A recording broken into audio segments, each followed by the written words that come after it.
to have some faith, to trust that if you spend time with something, things can happen.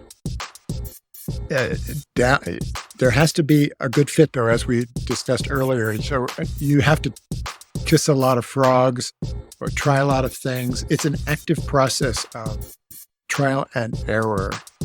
And that's where a group, some people can be their own engines, but other people have more momentum by a group enthusiasm. It's an individual sport versus a team sport. Are you one personality or another?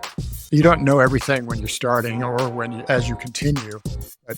I think I was lucky not only to have good friends who shared my interests, but just to be a sponge, to be around people who were doing interesting things and to see what might happen from that.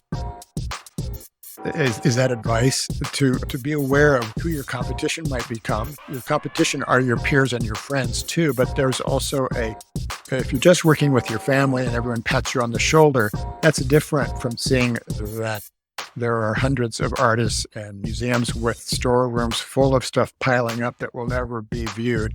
I think to realize that you are a speck in the ocean gives you some freedom too. If I'm just a drop in the ocean, okay, how can this drop be the one I want to ride while I'm making? So you can't be making it for somebody else. And if you're a commission artist, that's a different story. Welcome to another episode of Innovation Insights, where we dive deep into the minds shaping the future of industries through innovation, creativity, and groundbreaking research.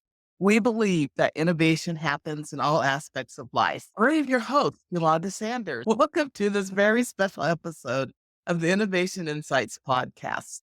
Today, we have the pleasure of diving into the world of fiber arts with the exceptionally talented Tom Lundberg, whose works adorn the halls of prestigious institutions and capture the essence of human experience and memory.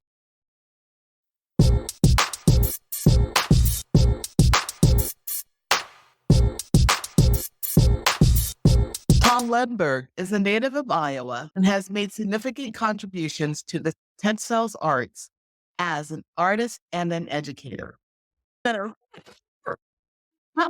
His pieces, often in the forms of badges, cuffs, and pockets, are more than just fabric. They are storied canvases that weave together threads of personal and collective memory. Tom's artistic journey began with a foundation in painting and ceramics at the University of Iowa, followed by an immersive exploration of textiles under the guidance of prominent educators at Indiana University.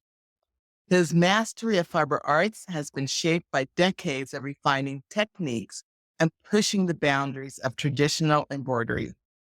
Each piece he creates reflects life's fleeting moments, meticulously stitched into existence. His work is internationally recognized and featured in collections such as the Smithsonian Art Museum and the Museum of Fine Arts in Boston, plus the Museum of Art and Design in New York. Beyond his artistic achievements, Tom Lundberg has served as professor emeritus at Colorado State University, where he nurtured the next generation of artists through his extensive knowledge and passion for fiber media. His commitment to education is evident in his role as a mentor. Beyond his artistic achievements, Tom Lundberg has served as a professor emeritus at Colorado State University, where he has nurtured the next generation of artists through his extensive knowledge and passion for fiber media.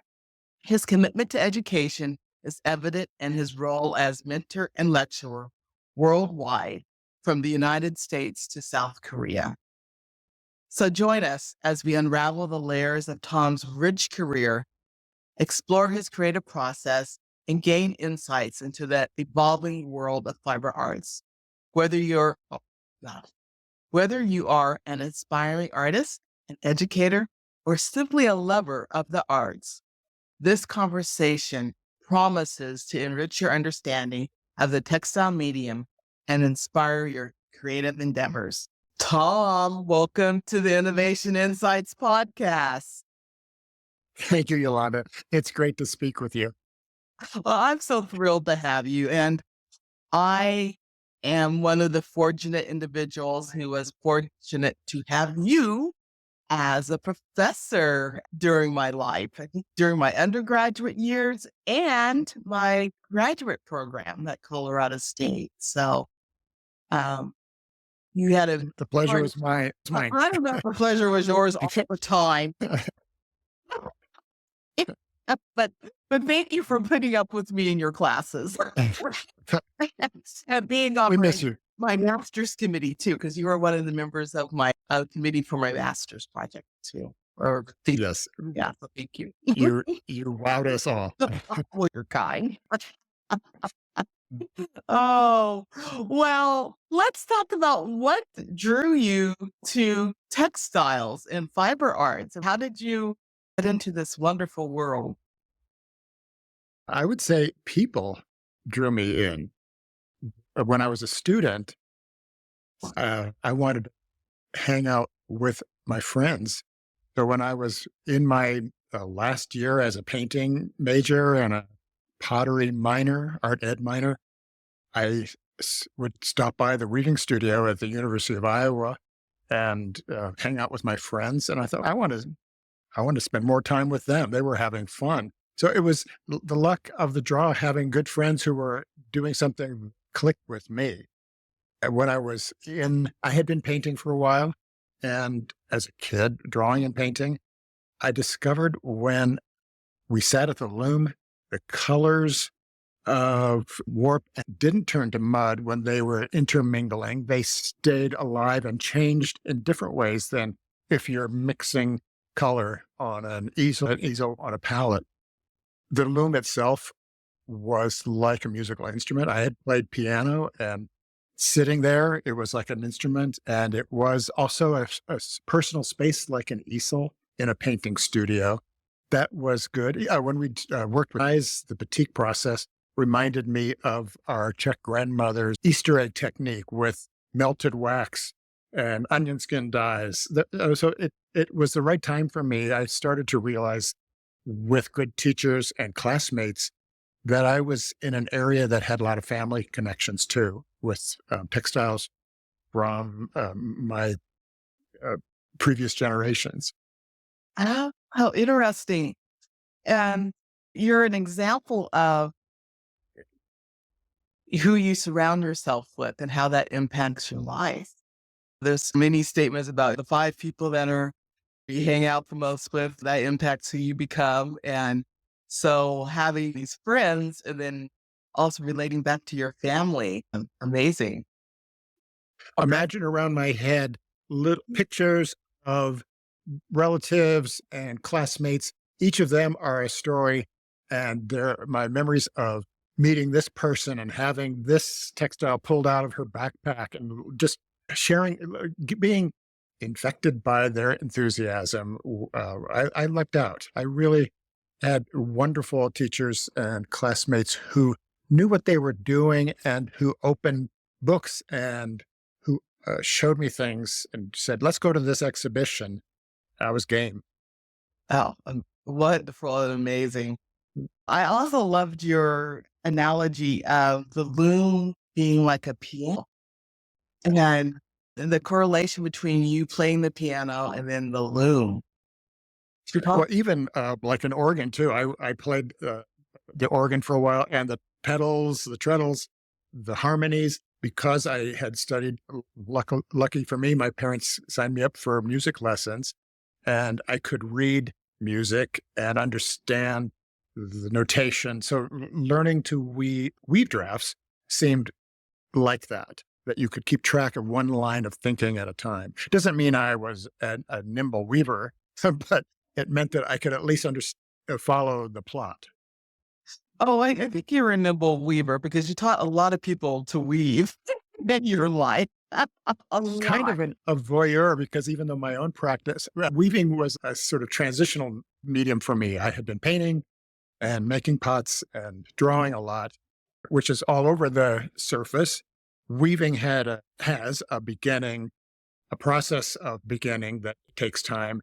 There's a preparation can be have spontaneous qualities, but you have to think about it like a musical composition. It has a development and a conclusion, and you can mess up any way along that. But for me, at age 20, I was 21, maybe, I was starting to realize that that pace and that a more deliberate step by step really was good for me.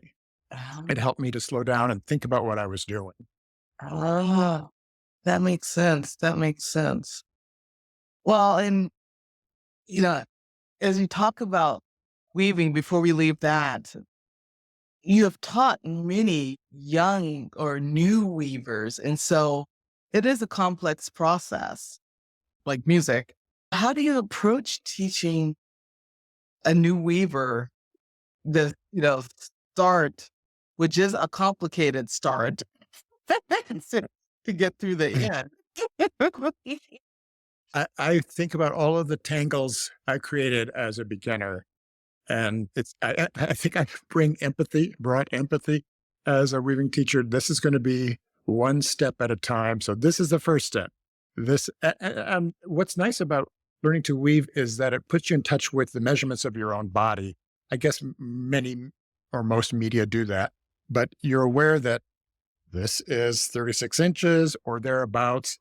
And before you know it, you start putting your own size relationships into something that feels tiny. A lot of students are freaked out by the tightrope act of keeping count and um, thinking about the mechanical qualities. If you've never worked with something so specific, it takes some adjustment. But computer programmers and software people do that same piece by piece plan and sequencing. The keeping it simple is a way to start at the loom. I lost the thread there, though. I think color for me was the hook. And for some students, texture is the hook. It could be a combination. There's some freedom in the limitations. We might talk about that more later. But thinking in a grid is a way of, like graph paper, helping you to rule some things out and to run into the resistance of making shapes or planning things within a grid is liberating once you find your way into it. Oh, that makes sense. That makes sense. And you mentioned some of the elements and principles of design, with texture and color. How important is that for an artist or a designer to understand? It's the entire language of form is important. It's see you if you're an artist and you exhibit work, you want viewers. I want viewers to go to the artwork, not to an artist statement. A title might be okay, but I don't want somebody telling me what I'm looking at. I want to see it and experience it directly. So to understand the big picture and how the small pieces of that play together, how a viewer comes closer and further. I think that's one of the hooks of weaving is there are so many things that pull you into the details that then when you step away and you're back here, what do your eyes, what does your uh, physiology process from those different spaces? That's, now I work on small embroidery. Tapestry was a great way for me to think about how colors come together and merge.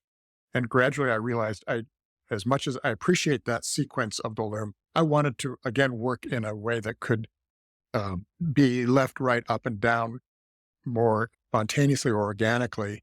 But those lessons of how color mix or how something is viewed this way and back, those were by encountering thread and just working with the element of where's the thread.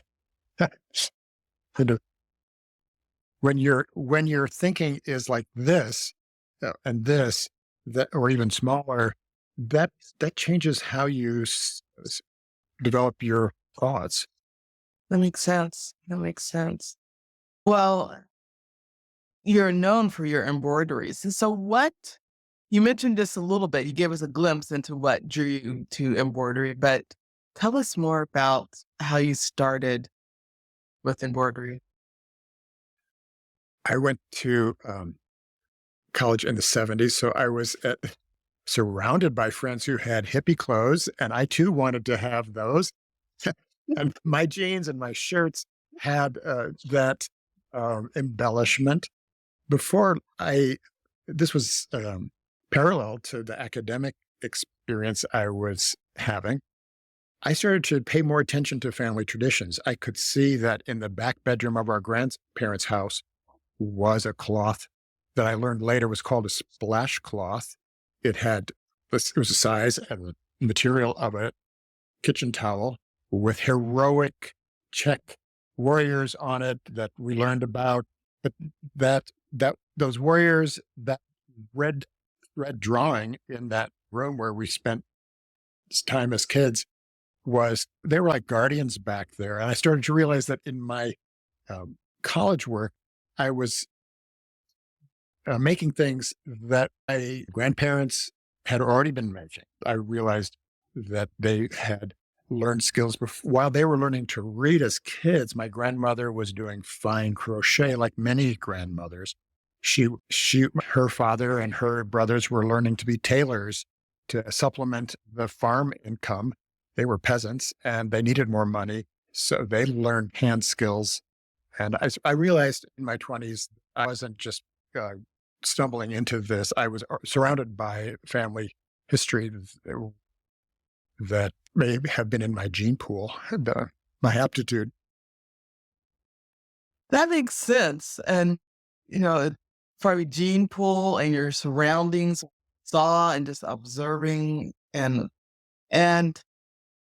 um just taking all of that in to who you are as a human. Yeah. It's not that it was also premeditated and clear. I just would usually follow my gut and see, okay, this sounds fun. This feels right.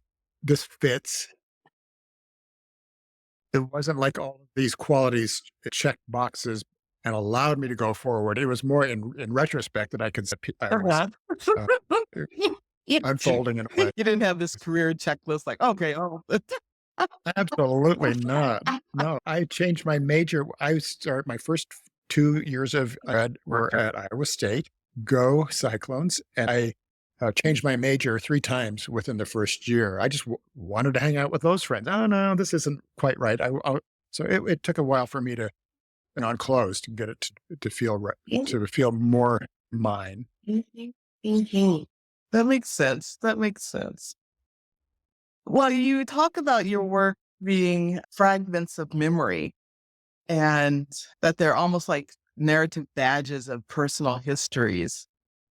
Can you share a little bit more about what? That may be also a component of being around people who saved everything. My grandmother would patch her clothes and her aprons, sometimes in ways that were very jarring. There would be a plaid pattern in a way that wasn't exactly a match. You'd show up out in the country and, oh, this is interesting collage cloth. But you didn't throw anything away if you were an immigrant with a depression arrival in the United States. And seeing how that functional patchwork, pillowcases and sheets had patches, fragments from other places, and conscious quilt making. Every grandchild on that side of the family had a quilt that was a project that everyone followed. We would recognize, like anybody who receives a quilt as a gift, you would recognize fabrics that told stories if you were part of that cloth community. I also think that dreams, the study of dreams came at the same time as I was learning to weave. My friends were reading Carl Jung, and his book, Man and His Symbols, was in our conversations about how the dreams drop clues or mysterious combinations. Sure, they're speaking in pictures a lot of the time. And those fragments mean something, or they make you think about. They don't often give answers, but they're questions that you stay with. And for me, dream fragmentation has always been a starting point because it seems to come from a true voice that you can't argue with. You just have to accept and process. Do you dream in color? Huh. I think more than I used to. Okay. Um, you hear that women dream more in color than men. I can remember colors as the standout. Often more of a black and white or, you know, monochromatic. But I think I do have more color than I used to, Oh, interesting. or I remember more than those. How about you? I have always dreamed in color, and it was a long, I probably was in college when I realized that, oh, everyone doesn't dream in color. Oh, I thought these long sagas I was having every night was what everyone was having. My first weaving class was in the morning. I'm not especially a morning person, more of a night owl. But we would be at the looms, and by the end of that semester, our group would say, "Oh, you know, sitting." There's a time when you're working parallel, and there can be conversation. And oh, I dreamt about this last night. I dreamt about a stairway, and somebody says, "Wait a minute, I dreamt a stairway." And was there's a what a flow or a wisdom that can happen simultaneously with the waking world when you're tuned into it. That's interesting. That's interesting. It'll be interesting to know too if there was like a collective dreams that were coming out of weaving studios or Yes. textile fiber art labs. Oh, Does I'm not sure. Does that here? You asked about fragments. So here's a well, set of buttonholes. This is from my husband's shirt when we were students. This is an old plaid shirt, but I keep fragments around because sometimes it might be something simple like a buttonhole. I'm even though I'm descendant of tailors, I'm not a clothing maker, but I'm very interested in the metaphors of clothing and the something as ordinary as every day as a buttonhole is a portal. It's a beginning. It can be an ending. You know, there's a whole narrative set of arrows that can fly off from a shirt being taken off and put back on. So I think fragments like what the Prince of Durer, he might do a little rabbit on a tuft of grass, but you don't have to have the entire forest to feel the world surrounding that creature in that play. me. Oh, Peak holes too. I think oh, there's a key quality. I like when I see a work. I'm eclectic and I like work of many sizes and scales, but I like myself to find something that is like a small glimpse into a space. and so how do you conceptualize that? Because your works oftentimes are small. And could you walk us through your process of conceptualizing a work? There are two approaches to making work.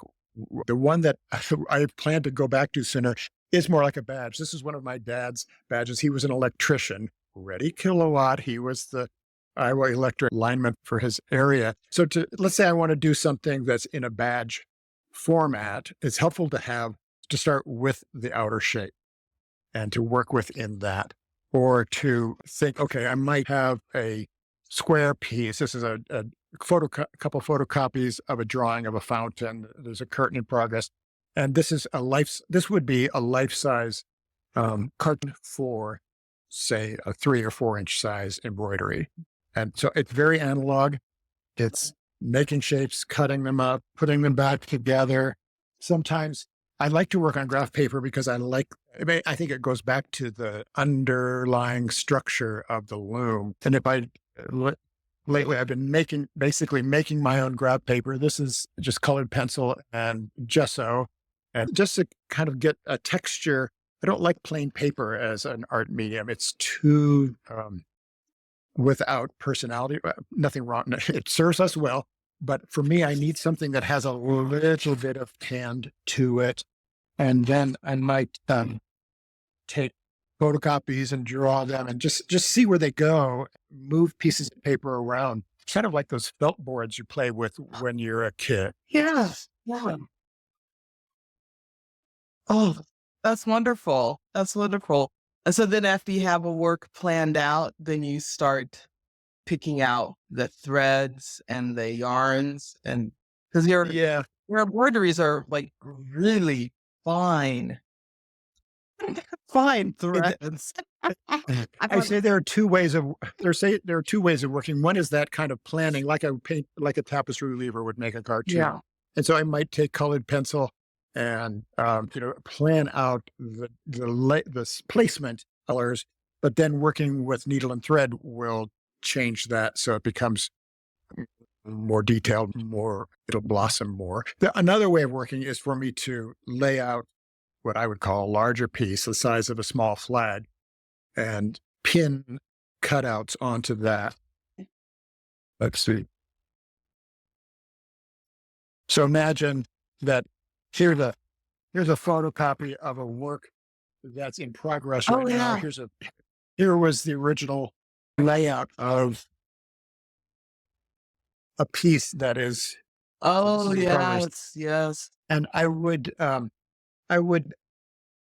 not be able to plan this all out. These are slower, and they, as I was mentioning to you recently, those are a commitment because there's a lot of improvisation, but slow execution. And along the way, I might take a photocopy of something I have shot earlier and cut that shape out and turn that into a more simplified drawing. Wonder. Thank you for going through that process.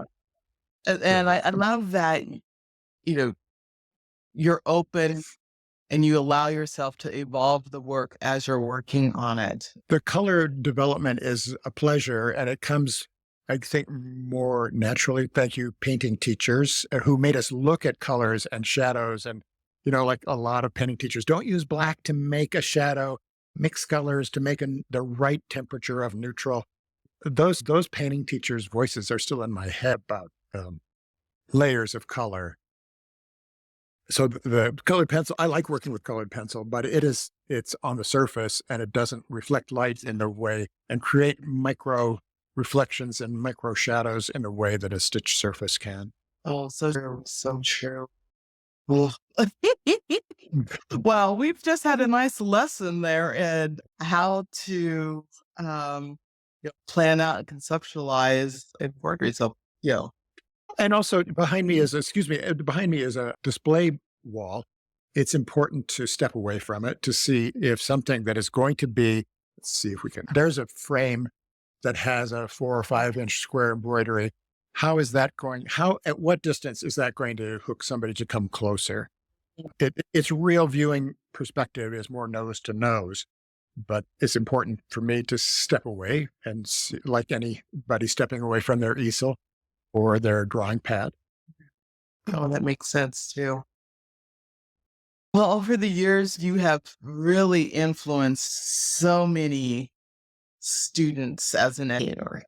How long did you teach at Colorado State? I was at Colorado State for 40 years, and I taught as a graduate student before that with great mentors. Wow. Wow. So what has been your philosophy of teaching and inspiring students? Well, good. Learning vocabulary was something that made a difference for me. I had some teachers who let us loose and gave us great freedom, and they loved that permission to dive in and play with materials. But the importance there was that you were working with materials and you had to make quantity and not overthink it, just to make and learn what the materials might do. And the way of working with materials has a language with it. I like that the word text and the word textile have the same root of connecting.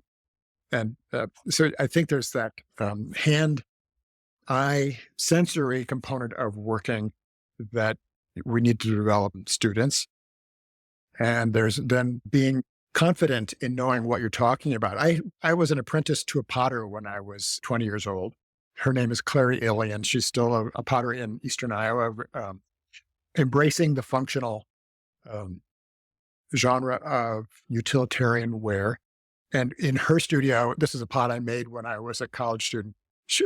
As potters know, to learn the taxonomy of a vessel, the lip, the foot, turning, the process of that. I love the fact that pottery has a specific, discrete kind of nomenclature, and you'll learn to talk about that, just as you might in any medium. So, for a student to know the difference between a heddle, a treadle, a pedal, to just feel confident in what they're talking about, because you're in textile arts. There's sometimes a lag in our culture between people's understanding of that, have that in public schools or in grade schools as much as you do in other mediums. That might change, but or isn't changing depending on where you are. But I like to encourage literacy in the forms, and that includes gradually not overburdening a student with the weight of textile history, but at the right point, understanding that there's a world of inspiration waiting in a library and online, in museums and in collections. So, is that answering your question? I think how to formulate questions is important. What am I doing? It's the question that you ask yourself all the time when you're an artist and when you're a student. And then, what am I doing? What am I making? How to just, that's where I think learning from language teachers, if you're in a foreign language class, there are breakout sessions where you work in a small group. And I think there's a comfort in being able to get experience talking with your classmates in small groups, in small in progress critique groups, getting familiar with something more than I like it. Yeah. Actually, would you talk a little bit more about the critique process? Because that, having taught some design during my career too, that critique uh, among peers is important. I think it's important to start with facts. What are we as our critique group looking at? What do we see? Trust your eyes. What do your eyes list? And is there a large to small? There's an article I read once about comparing art critiques to nursing and medical assessment. What's the structure?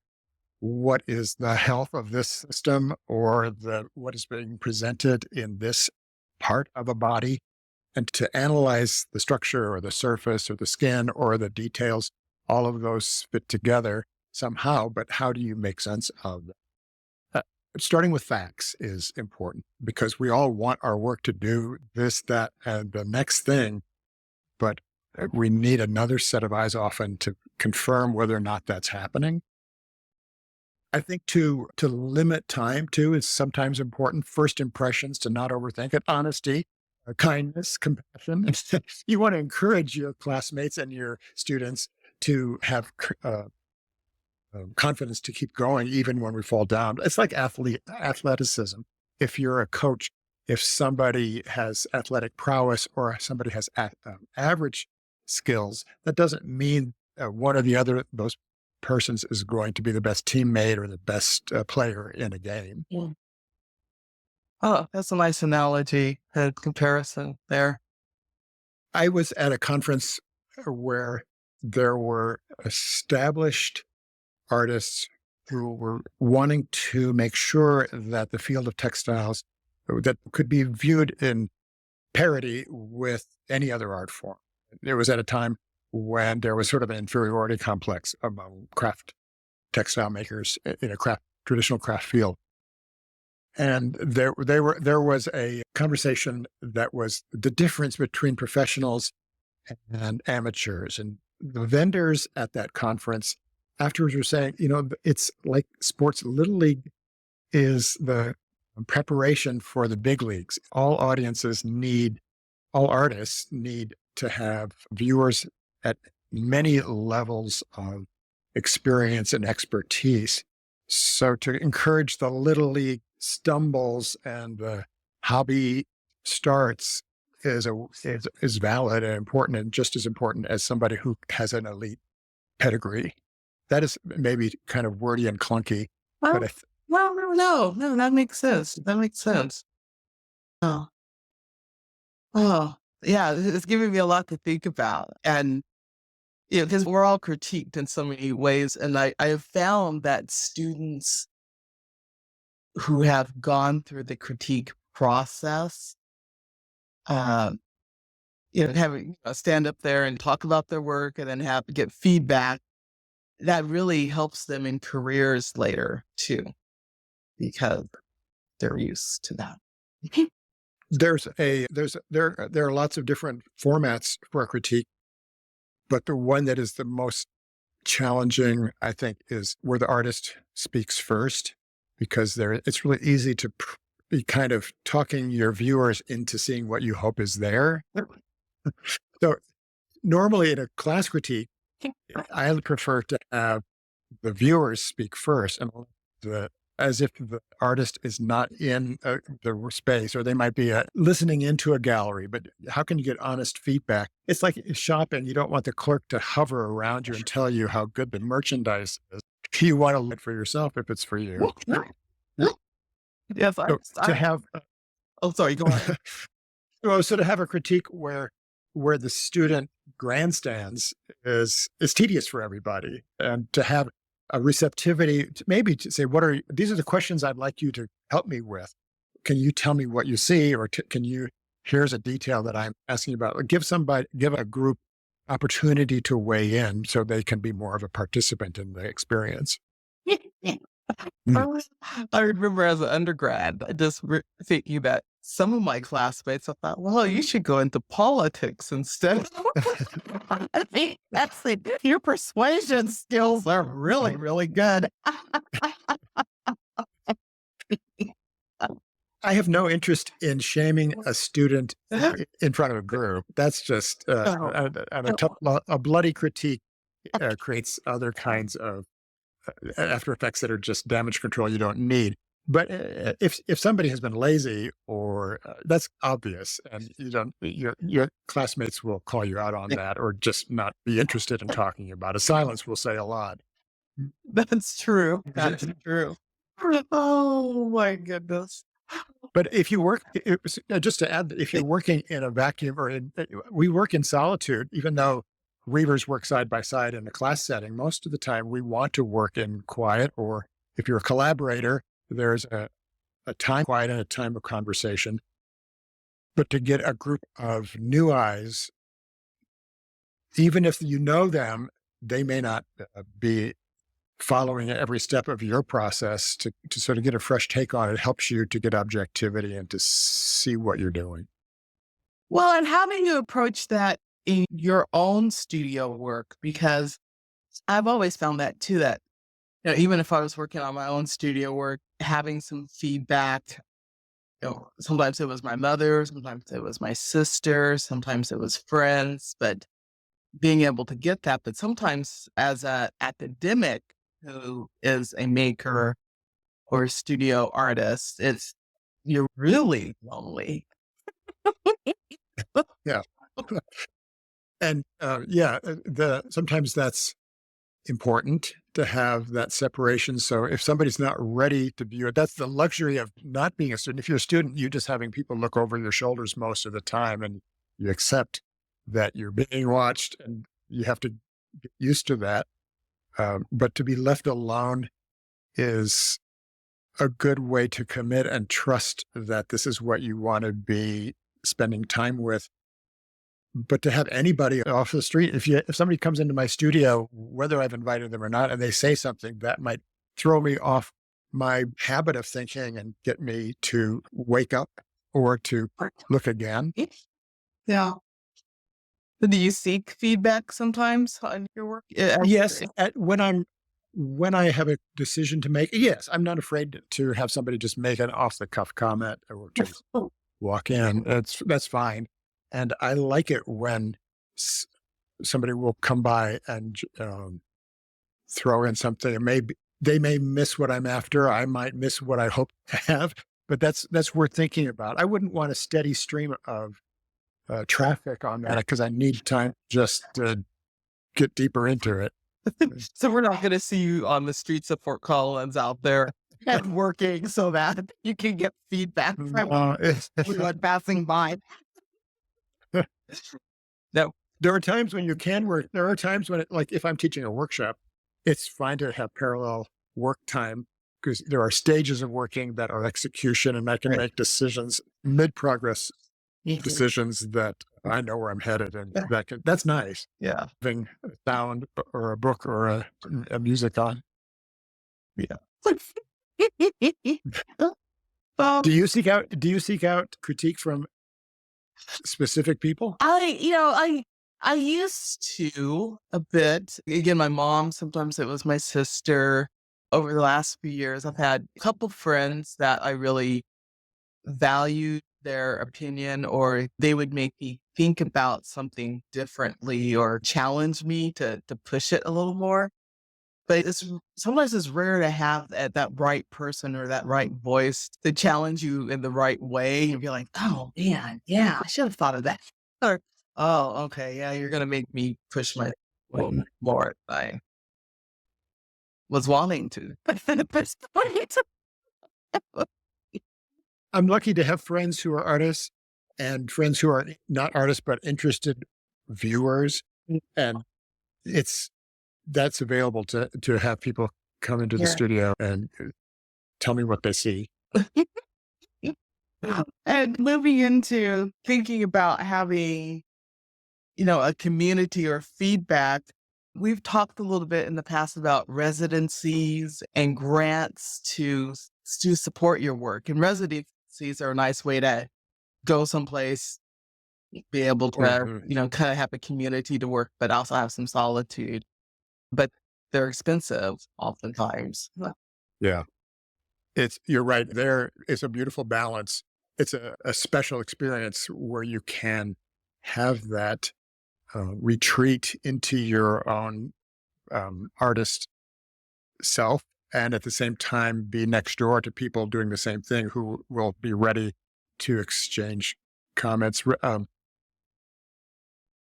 It ups your game because your neighbors are serious about what they're doing. So it's nice to have um, that combination of support and challenge. That makes, Peer coaches. oh, that makes sense. That makes sense.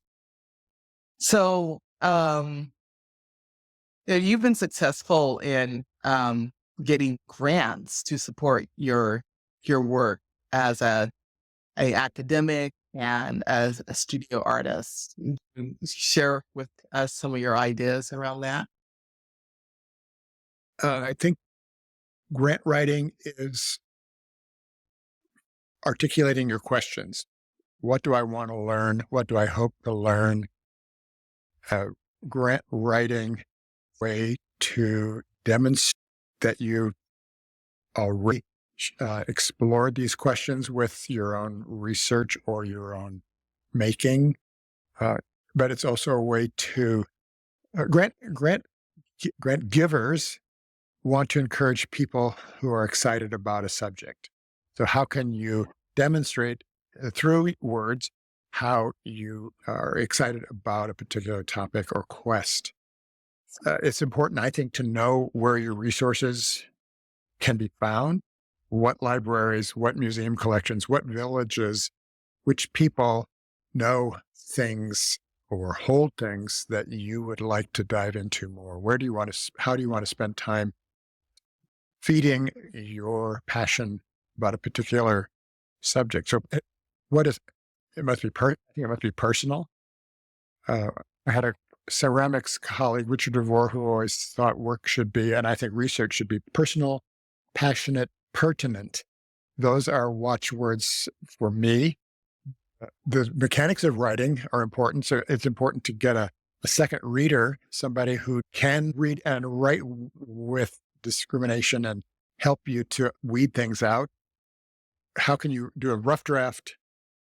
Does this sound like graduate school? How can you do a rough draft and then pare it down and pare it down again and get rid of the fluff so that the real message is right there, clear? I heard a wordsmith on the Fresh Air Show with Terry Gross once, who was advocating to eliminate the word or variations to be, is, was, and try to live your life without saying is and its variations is impossible. But as a writer, what that promotes is more active verbs. Mhm. And that is another, or the other tip was to reduce gerund endings, ing words? Is there another more active way? Not that you can never do any of that, but to be aware of other words that might be targeted. Well, thank you for this because I think some people do not um, think about that as an artist, you do need to be able to write, of course, your artist statements and write about your work, but also for grants, which is a way to fund what you're working on. If a student is or an emerging artist is hoping to write a grant proposal that's successful, it's easy to see who's doing it by going to professional organizations to see who's giving talks on what topics. Textile Society of America, Surface Design Association, Handweavers Guild of America. Anytime a conference is listed with the breakout topics, those are people who have done this, who have uh, found a way to communicate their love to other people who might fund grants. So true. What great advice. What great advice.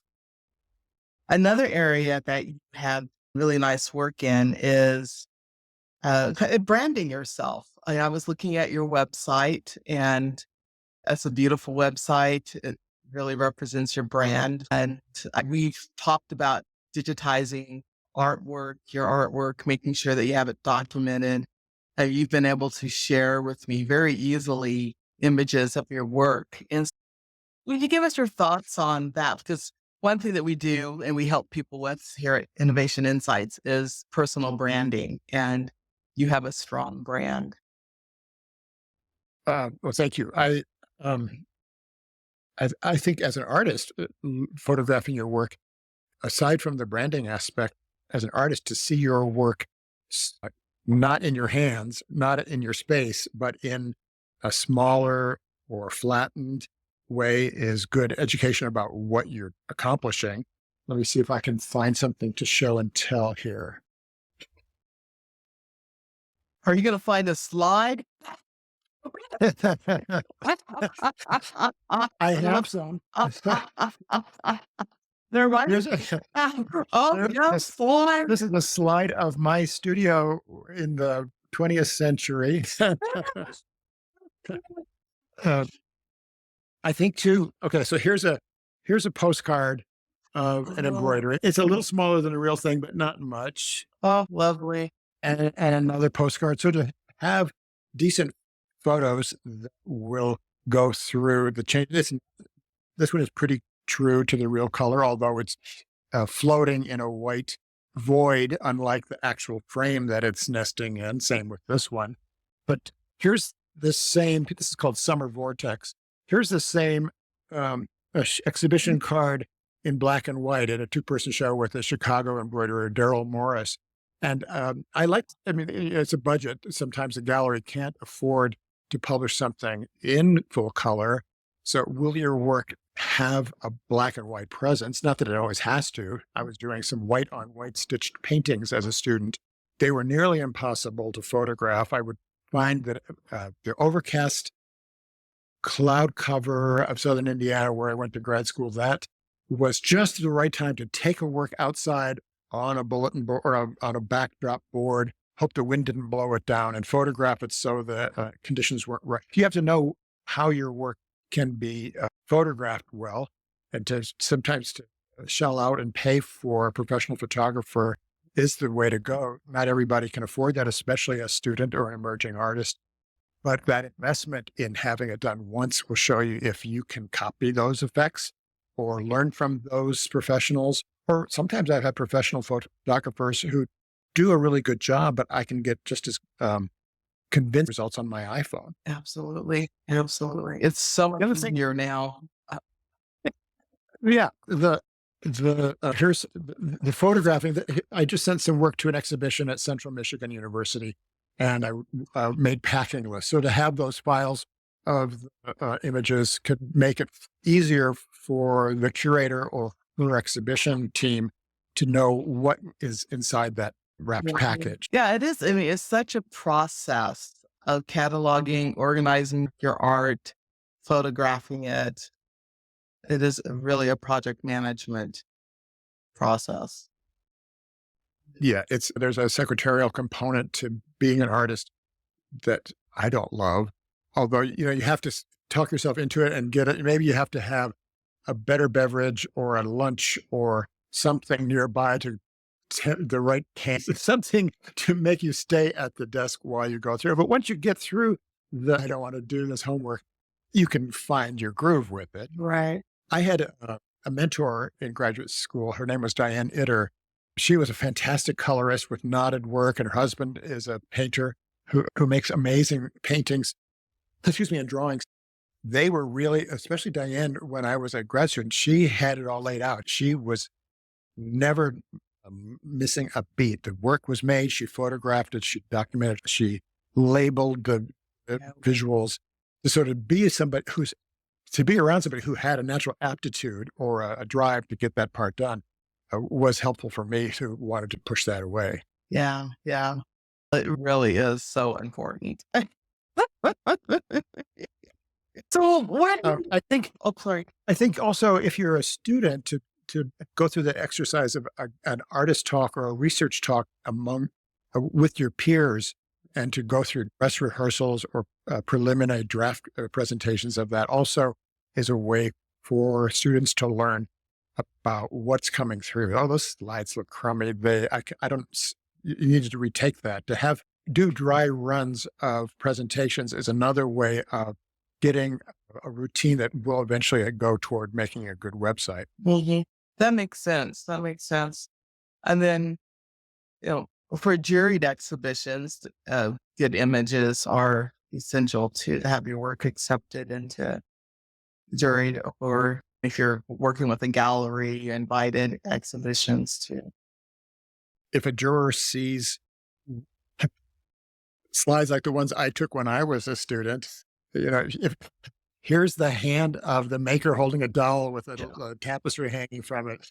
Yeah, it better be a really good tapestry to to look at how work is. It doesn't always have to be styled in a neutral blank white gallery setting. There are times when functional work looks better in a setting. I, but if if you're submitting to a juried exhibition, if the jurors can't see the entire edge of an object, if they see just a close up, they don't know what they're going to receive. If the detail looks nice, but there's a question, that is rejected. If the photography quality is amateurish, that might also make you wonder about what's really behind in front of the lens. Well, that makes sense. That makes sense. Well, thanks for talking about that. And again, you have a beautiful website, and it really does speak. It's easy to navigate, and we'll make sure that the link to it is provided with the podcast too. Well, thank you. That's again knowing the right people. My pottery colleague Sanam Imami has a webmaster in Philadelphia. Kelly Severance Curtis is her name, and I use her too. Kelly and I have never met, but I am not. I'm an analog person. I can do some things of the 21st century. Kelly took some of the digital files of images and text that I had, and she turned that into a publication for an exhibition. And that publication, I had done that with some friends' help here in Fort Collins. And what we had prepared for the catalog then went to Kelly, and she was able to adapt that for the website. Oh, wonderful. Wonderful. Yeah. Well, finding the right person to do it is so good. Oh, well, let's talk a little bit about, what do you see the future of fiber arts being and textile arts? I wouldn't pretend to pronounce with a crystal ball about what we might see, but you can see some things go in circles. The earthy, heavy weedings of the 1960s and 70s. Sometimes I go into a sculpture graduate student space and I see work that has a lot of similarities to the work of that era. That's just an isolated example. Excuse me. I think the being literate in what being written about a field gives you an idea. So yes, there are more um, political, social commentary in much of what's being made than maybe a generation ago. But that's one direction in a field that really is a set of fields. Fiber arts is not one thing. Fiber arts is involvement with structures on or off loom, or involvement with surface, whether it's for design or for decoration, or whether it's for commerce. So to say what's the future of fiber arts is really what's the future of basket making forms and what's the future of printed textiles. And I think a student to anticipate the future is ignoring what's right in front of them. I don't pretend to predict what's coming in the future. I think I like to see what's happening by going to exhibitions and staying current with what's around. But I think for a student to be more focused about the present is going to be the best preparation for how their future work unfolds. And what I love about your answer is that it really highlighted the complexity of fiber arts and textile arts, that it's not just, some people think, oh, it's quilt making, or, oh, it's someone knitting, or you mentioned basketry, and we talked about embroidery today. We've talked about weaving. I mean, there's so many types of work. If you go to an international artist fair, Frieze magazine in the United Kingdom has the Frieze Art Fair. In the US, there's SOFA, the Sculptural Object Functional Attitudes. There's the art fairs that are events with blue chip artists and expensive galleries showing work. Many times in contemporary art fairs, you will see what we might think of as a fiber work, but it's presented as a painting, and that's marketing. If it's on an easel, is it more? But there are so many more examples of weavers and collage makers with cloth and stitchers showing up in mainstream venues that I think that what academic hierarchy is in many ways a thing of the past. I think that's good. I think it expands an audience. If it expands an audience, or when it expands an audience, that's good. But I think what I watch is, do people lose their vocabulary? If a student is dabbling in something, or if an emerging artist is dabbling in materials, that may be the right thing to do to make them match. I'm more interested in somebody who really understands what language or languages they are grounded in. Go from there. How do you learn the particulars and the history of your own fields so that you can improvise with that? That makes sense. That makes sense. Just learning those fundamentals and the language, or the text to textile part. Exactly. So you've had an extensive career. Could you share one or two moments or achievements that have been really meaningful to you? I'm lucky that I've been able to travel a lot because of my work. Who knew when I started taking textile classes, who knew that needle and thread would allow me to go to several continents? I've been able to participate in exhibitions in the UK and Ireland and Korea, as you mentioned, and New Zealand. And there I found groups of friends and fellow artists and ways of making or presenting work that helped me to grow. The opportunity to work internationally, I was very lucky as an academic to be able to study with other academics in India. That changed the way I viewed things. We were able to meet Mother Teresa in a faculty study group. We were able to meet Indira Gandhi. I wouldn't have been able to do that without the support of an academic structure, of course. And lucky me, I was able to learn about textiles and agriculture in India by being able to articulate a study proposal. But I also I've taught at workshops at places like Aramont School in Tennessee. And that led me to teach at a small school in Georgia, Abraham Baldwin Agricultural College, to go to a place that was way off my radar and to be dropped in for a few days in a place with a really special flavor. Who knew that stitching could take me to so many varied places? Oh, that's wonderful. That's wonderful. Let me share one other thing. A gallery I worked with, Hibbert McGrath Gallery in Breckenridge, Colorado, placed some of my work in the state of New Mexico Public Arts. And I was doing some pocket-shaped pieces that had matches and flames stitched onto them. They were from a sort of health and safety series. The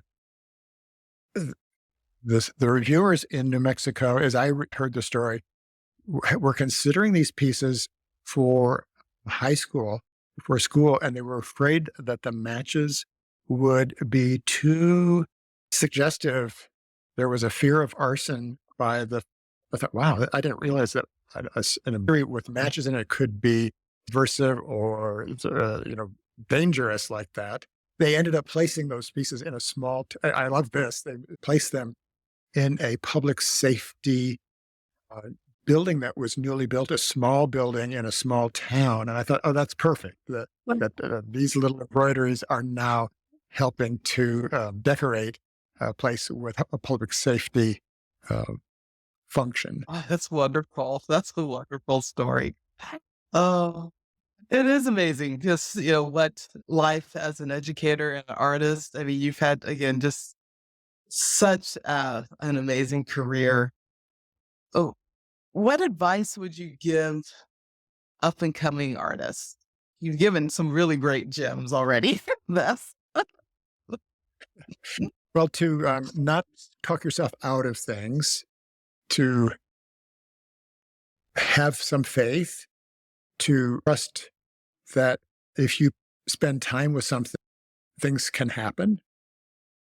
Uh, da- there has to be a good fit, though, as we discussed earlier. So you have to kiss a lot of frogs or try a lot of things. It's an active process of trial and error.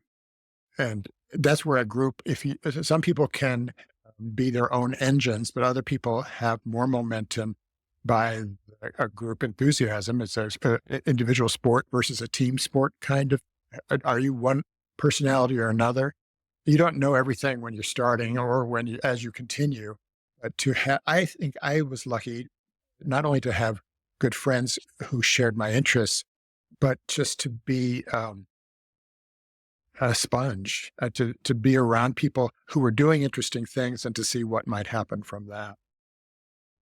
Is that advice to be aware, to be aware of who your competition might become? Your competition are your peers and your friends too, but there's also if you're just working with your family and everyone pats you on the shoulder, that's different from seeing that there are hundreds of artists and museums with storerooms full of stuff piling up that will never be viewed. I think to realize that you are a speck in the ocean gives you some freedom too. If I'm just a drop in the ocean, okay, how can this drop be the one I want to ride while I'm making? So you can't be making it for somebody else. And if you're a commission artist, that's a different story. That's a pleasure for a commission artist to process those limitations. That makes sense. That makes sense. It takes a while to feel comfortable with yourself and to just be. When I was a grad student starting to realize that I was stitching, one of my printmaking classmates said, "Oh, are you going to be stitching flowers?" And I just rankled at that. Well, no, that's so grandma. Although now I'm thinking, wait a minute, grandma stitching is one of the heart connections of life. There's nothing to be ashamed of if you're a stitching grandmother. But at the time, as an aspirational fine art student, I took that as a challenge to do something that wasn't as safe as what her stereotype seemed to be carrying. That makes sense. And as we evolve and age and view life differently, 'cause I You've probably had students who worry all the time, and not that we don't also. where we worry about things as people, but you can see people who can have a sense of humor about Mhm. their angst and their concerns and their conflicts, and just step away from it. And those who can't let go of that will constrict the creative process quicker than anything, and they will talk themselves out of it, even if they have skills and talent. Oh, that is excellent advice there. Yeah, and we're so hard on ourselves sometimes. And Yeah, and look, we know why. We want to succeed. If you watch the Olympics, those people are pretty hard on themselves, and they achieve it and they commit, and you see what it takes. And to know to be for a student to find, or an emerging artist to find an emerging artist doesn't have to be any age group too. Somebody might reinvent themselves at a midpoint or a late point in their life, but to be next to a real person who is jumping hurdles and doing a lot to promote their work. I have a friend who is cranking out work all the time and staying in her studio and photographing it and putting it out. And that's very inspirational to me, to see somebody who's devoting so much time and structuring their life around that mission. yeah, it is inspirational to see someone going after, what they're passionate about. Well, our last question that we asked every guest is, how do you define innovation? Well, I think of innovation as a step. I did look in the dictionary, Yolanda, to see, okay, and there's the importance of new in that, but I think new can be small. It might be a new thread of color that you lay on a drawing to see where it goes. Innovation doesn't necessarily mean improvement, although do you think that innovation seems to imply improvement? I think probably innovation implies that it's better than before that change. I think of an innovation as a step, and it's not an end product. It's just a step out of many steps along the way of trying this, trying that. I don't think innovation for me can be pre-calculated. It has to be nurtured by trial and error. That's a fabulous definition. Thank you Yes. so much. Oh, and Tom, thank you for being here today. It's just been wonderful and just heartwarming to chat with you. Thank you for inviting me, Yolanda. It's great to speak with you. Oh, well, so our viewers and our audience, we hope that you found inspiration in Tom's deep commitment to fiber arts and his insights into the creative process. Discover more about Tom's work and explore his stunning embroideries on his website, and follow him on digital platforms. Remember Tom's advice on creativity and persistence, and really believing in yourself and being passionate about what you're doing, and to seek guidance along your journey. Please remember to subscribe to our podcast for more episodes featuring innovative thinkers and creators shaping our world. If today's conversation sparked new ideas or questions, we would love to hear from you. Reach out to us via social media or email. And thank you again for joining us on the Innovation Insights podcast. I'm Dr. Eulanda Sanders, wrapping up. Keep innovating, keep dreaming, and keep making a difference.